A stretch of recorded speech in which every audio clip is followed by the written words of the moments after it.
I'm Sarah, and together with Ariane, Candice, and Patrick, we will tell you about a unique collaboration in Flanders.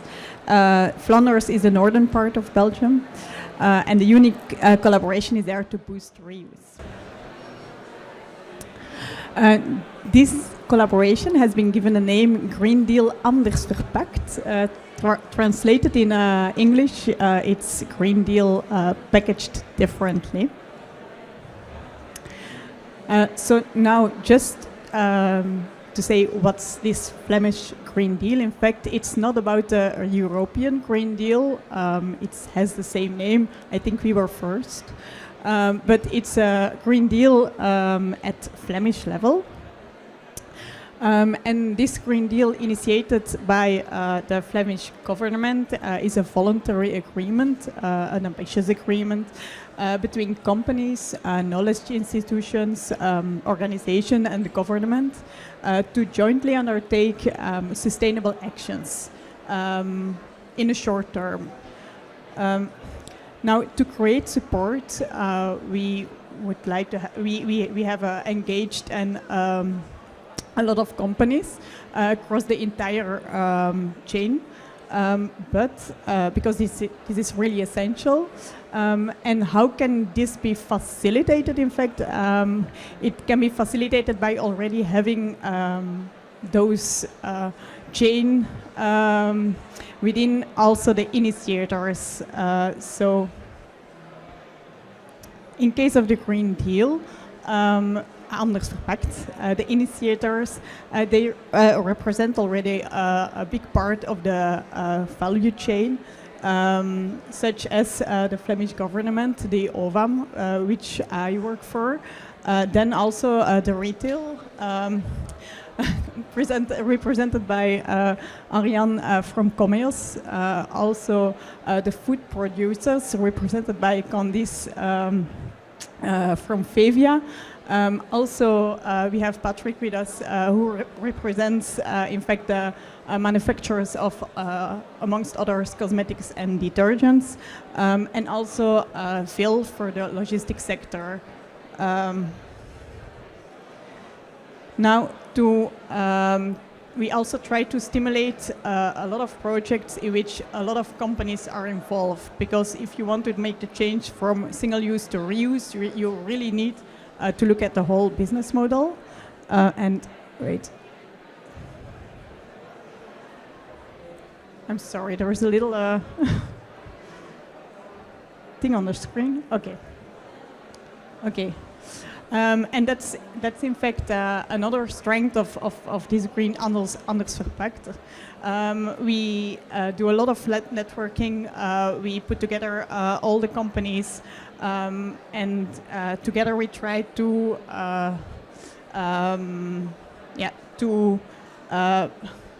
have all the companies collaborating to achieve, in fact, common objectives.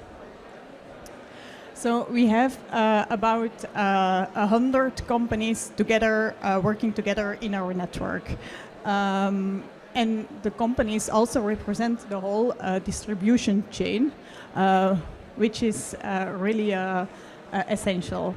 And thanks to this network and to this networking and all the networking events, in fact, we see that several new projects arise. And some of them are now in the emerging phase, some of them are at next level.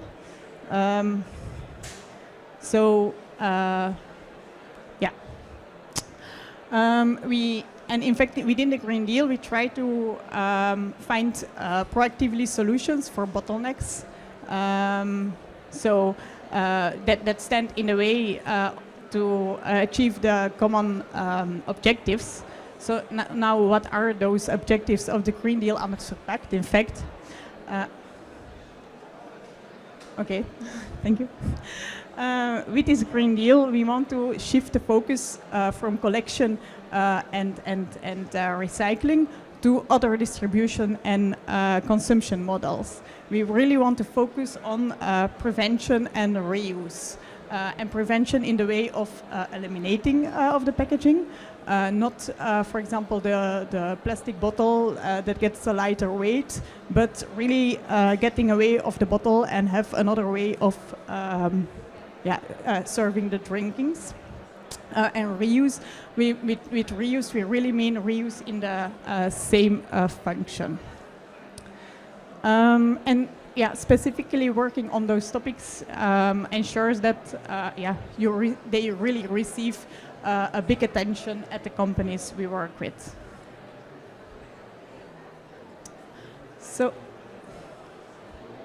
and we are actually we are quite lucky because legislation is coming. Legislation is helping us to do this movement through reuse.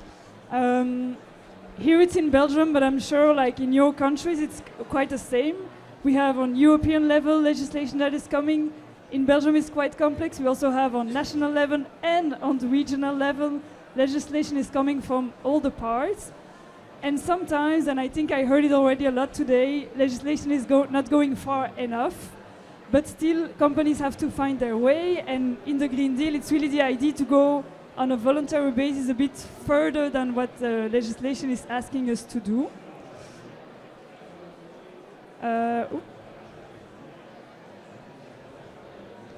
The goal of our Green Deal is really to facilitate the movement, facilitate the change, and help consumers to go through the change of reuse. And how do we do it? We ask companies, so the companies that Sarah just showed, they cannot just sign up for the Green Deal and make part of our network. They really have to have a concrete project. So they had to make a chart and really engage that they will do something, a concrete project that will help on the prevention and reuse of packaging. And they have to commit that they will try. If it's successful, if it's not successful, they have to share the knowledge. If it's successful, they will try to scale up. And the idea is, with our goal, is to have 10% of the projects that will scale up. And if 10% of the projects scale up, then we will have a packaging reduction of 15,000 tons of packaging, which is quite impressive. And I think we can be proud of it if we succeed this goal. So that's what I just explained. So they need to have a concrete project, and they also need to really commit that they will put their effort and really try to make it work and communicate about it positively. It can be a negative result, but you need to share the knowledge, what you learned about it. A project is always have some learnings, even if it's not working out. Here's just a timeline of the Green Deal. It's maybe not that important for you, but just to make you realize that we have 80 projects going on, and by the end of the year they finish the projects. So by the end of the year we will have some results. At the end we will share you some LinkedIn group where you can follow the projects, and by the end of the year there will be a lot of communication of the results of those projects. And with this slide, I just want to show that we try to tackle all the problems that come with reusable packaging. It's quite complex to put in place. You need some new business models, logistics. You need to know who has the property of the packaging. You need to change the customer behavior, have a good communication about those new way of doing. And also legislation will have to come.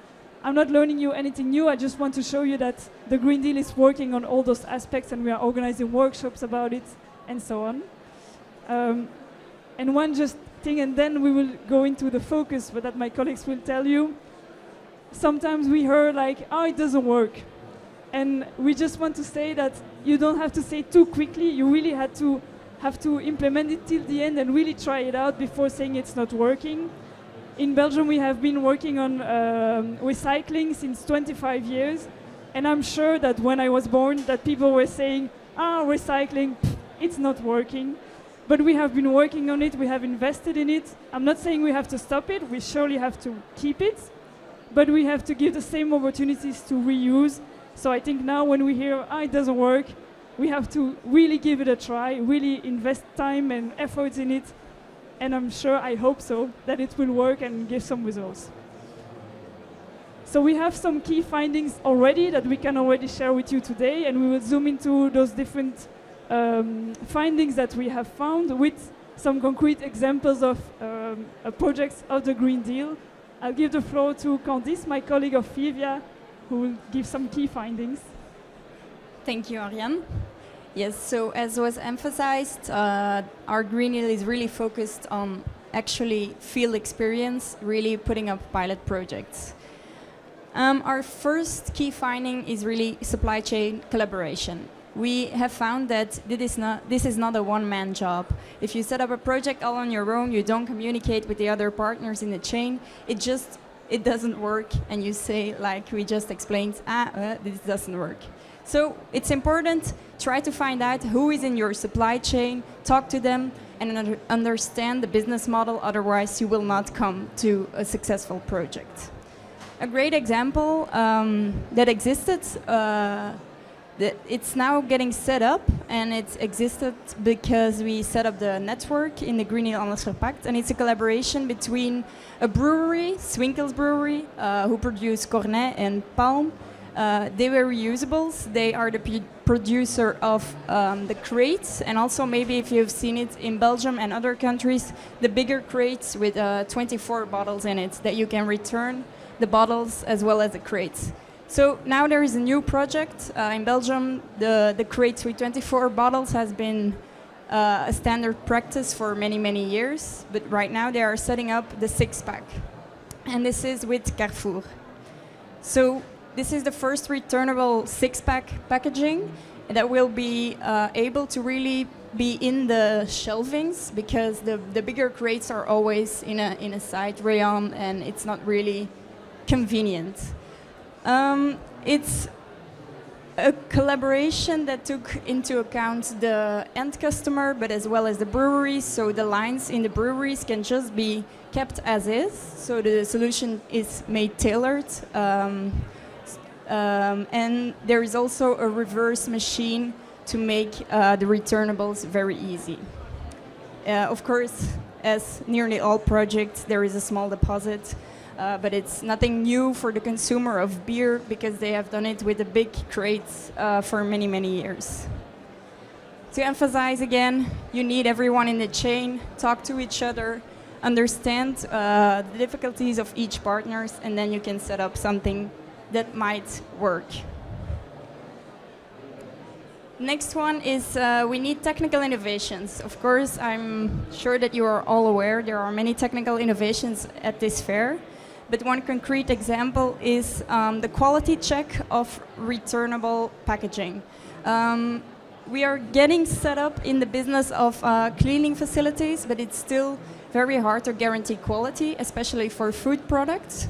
Many of the checks are still done with the human eye, which is working okay, but of course to sell your packaging to a food company and you cannot guarantee the quality, it's hard. So there are innovations in the use of camera technologies with infrared cameras, for example, that can really scan if there is mold that's not visible with the eye. So the new washing facilities are getting equipped with also smart camera applications. Another one is convincing consumers. We have seen many talks about how can we get the customer involved. This might be the end customer, or this might be a business-to-business collaboration. And we have a great example of Texet. Texet is a company that provides textile workwear gear. And they just decided, okay, they used to pack every t-shirt separately, and then they shipped it because it was easy. The companies that bought them could just distribute them very easily. But they decided, okay, we have to move away from this. How will we do this, and how will we get our customer involved? They decided to make the project more tangible. So they decided to set up an initiative, and by every 100 evolved polybags, they would plant a tree. This is an extra incentive which can be easily understood by the customer, and they are more willing to step into the project. So, as I showed, they also they have already avoided single-use bags of more than 15,000 units. Aside from that, they will just decide, okay, we will charge more for single-use packaging. From starting next year, they will just charge 10 cents extra for every single order. Sometimes you just have to be, a bit strong in your shoes and just try to push it. So, okay. Next key finding is branding. Sometimes we talk to sustainability managers and they're very enthusiastic and okay, we will set up the reusable project. They go to marketing and sales and everything stops. Because branding is important, image is still very important for big companies and they don't see it happening with reusable packaging, especially when it is standardized. But in the Green Deal, we have Nestlé. They are setting up reusable displays. So in the retail, they have promotion displays. And they produce, I think, 15,000 a year. And they're all single use. And it's just a display. It's not even a product. So they decided this cannot happen. So they are setting up a project with some of their brands and a reusable producer, Mr. Flex. This is the example of how the display looks. It looks perfect. And they decided to make the branding like this. So actually the retailer would be the owner of the display and other brands could then pay, I don't know, a few euros to just have a few weeks of their branding in the reusable display. And as I said, it would replace nearly 20,000 single-use displays. Also, I think it looks very nice and the branding is perfectly done. You can also print these in reusable material and you can do it 2 ways so that you can flip it. Okay, then now for the last few key findings, I will give the word to my colleague Patrick of DETIC. Okay, thank you very much. Can you hear me? Yes, yes. Candice, thank you very much. I just heard Harian saying 25 years ago when I was born, the word recycling probably was not a hot topic. When I was born, they didn't even spoke about recycling and reuse. So, about scale. Like this. As Sarah said, the project is running in Flanders. It's the northern part of Belgium. It's a very small part. If you compare it with France and Germany, it's only 6 million inhabitants. They only speak Flemish, so it can already pose a problem when you put up a project. For pilot projects, it's not a problem, but if you go enlarge it, it can be a problem. For PMEs, for startups, no problem. But if you go to more multinational companies, and they come from France, they want to introduce something in the Flanders part, they have to put everything in Flemish. That's already a problem because you have to restart your branding, you have to restart your equipment and so on. For German companies, English companies, it's the same. So it can already be a key topic for introducing a project. And then the try and error. We give here some examples. For example, I go more in detail on the chemical part. It's detergent, cosmetics and those kind of things. I have here the example of EcoVair. It's a refill installation for detergent, cleaning products for consumers and so on. And if you see here, they started in 2019 and everything was red. Everything was a problem. 3-4 years later, they could move slowly by improving the equipment, by renewing the ideas and so on, to a lot of green dots. So it takes some time to go from problems into results. And that's a very important finding. What they also experienced, the first bottles that they refilled, they were 3D printed. Later on, when they wanted to expand the project, they had mold printing. And all of a sudden they had the experience that they could not refill the bottles because the air could not get out of the bottles anymore. What they had to do, they have to replace the bottles by pouches. And then they experienced that the customers were more in favor of the pouches. Because if you have to run to the sales with a bottle, it's more easy to have a pouch that you throw together, put it in your bag, and then go to the retailer. They had also some organizational issues. For example, they worked together with Delhaize. Delhaize had some problems organizational with retailers and branding and so on. So they had to stop partly the project. But if you work together, it's an issue. And then something what came out later, it's a little bit strange, but all bottles have to be fit with an RFID. That RFID is supported by software to see how many times the bottle is filled, is the correct product filled into the bottle, and the software licenses were so expensive that it took a problem because it hired the price of the bottles to maintain the data bank behind it. You see, for example, one of the installations which improved year by year, but you see it's always a small part of the retail service. High return costs. This is not typically chemically, but if you have e-commerce, we all buy by e-commerce, and then when the package comes at your home, you have a big cardboard box with a small item in it. What happens with the box? You tear it apart and you put it with the cardboard recollection. There should be a system where you could reuse that packaging, which is not filled with something, which is proper, which is everything. It's not so easy, and you should change the whole logistics chain to recollect those cardboard boxes. There are some examples where it's much easier. If you buy frequently food stuff and the company comes once a week, once fortnight, comes with you, they can recollect the empty packaging. But it's not always possible. You don't always order with the company every month. So that can give some big problems. Then legislation. I heard saying here legislation is not enough, legislation does not go far enough. Sometimes legislation is even restrictive.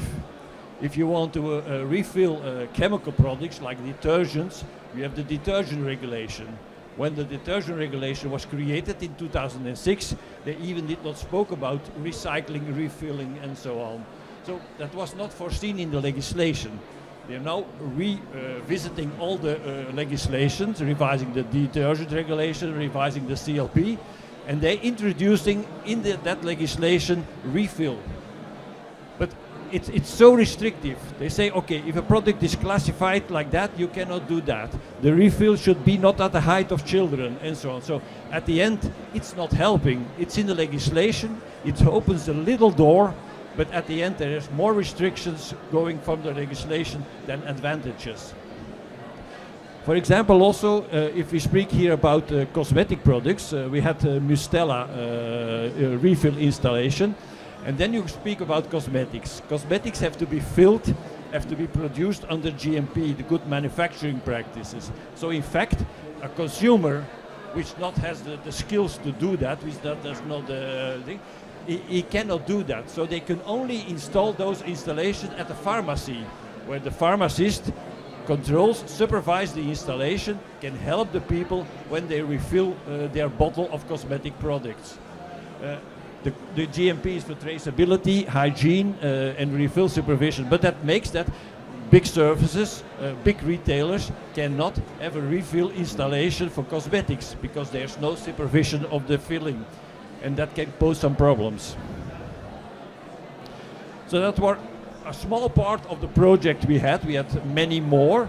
The chemical part was a small part of the Green Deal.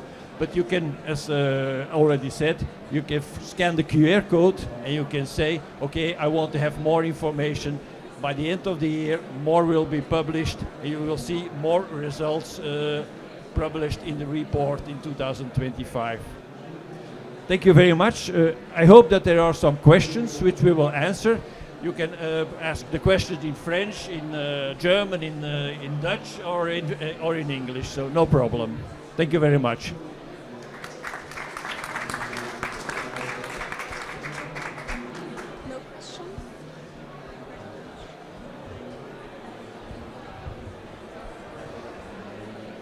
Hi. Hello, can you hear me?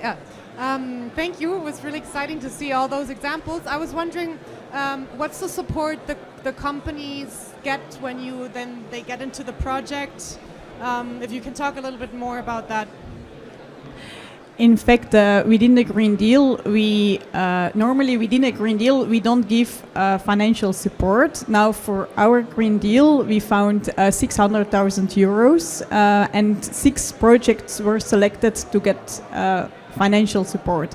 But otherwise, we work together with a lot of instances with whom we try to stimulate, to give support for reuse projects, etc. But we don't really give financial support. We try to, yeah.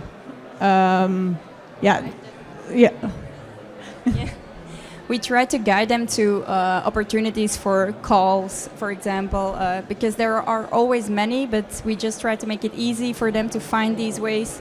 But we ourselves had only the opportunity to give to 6 of the companies some financial support.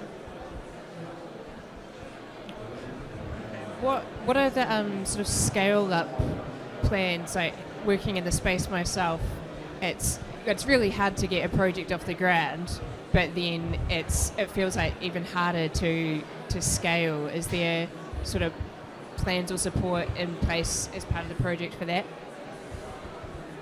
Scale up? Well, the Green Deal is coming to an end at the end of this year, so right now we are only getting the results of all the projects that were done over the past 2 years. And it is written in our statement that we have to scale up the project. So I don't know, this is still a work in progress. How will we do this? What are the projects that are maybe economically just viable, and where can we help? Maybe look what is already existing in Belgium. How can we make sure that this project doesn't end at this year, but that the wins can be set further? We are still, in thinking process. Very important for the scaling is also that you work together. As one company, you cannot do it. You have to work with your competitors. You have to find the system. You have to find standardization, because otherwise it will never work.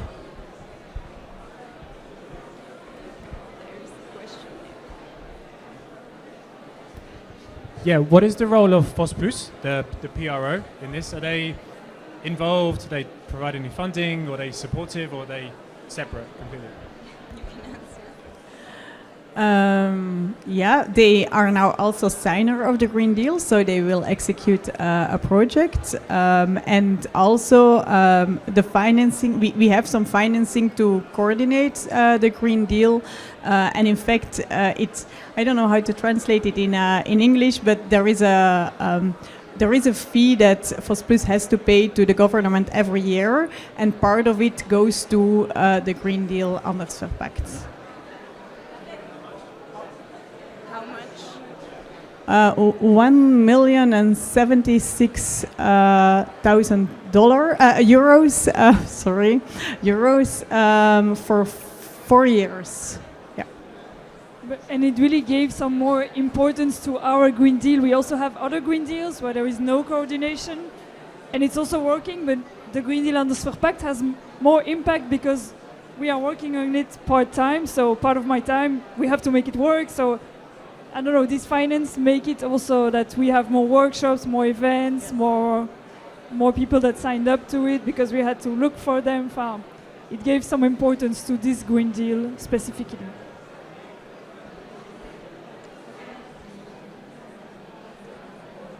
Thank you very much for your attention, and I hope you join the group of LinkedIn.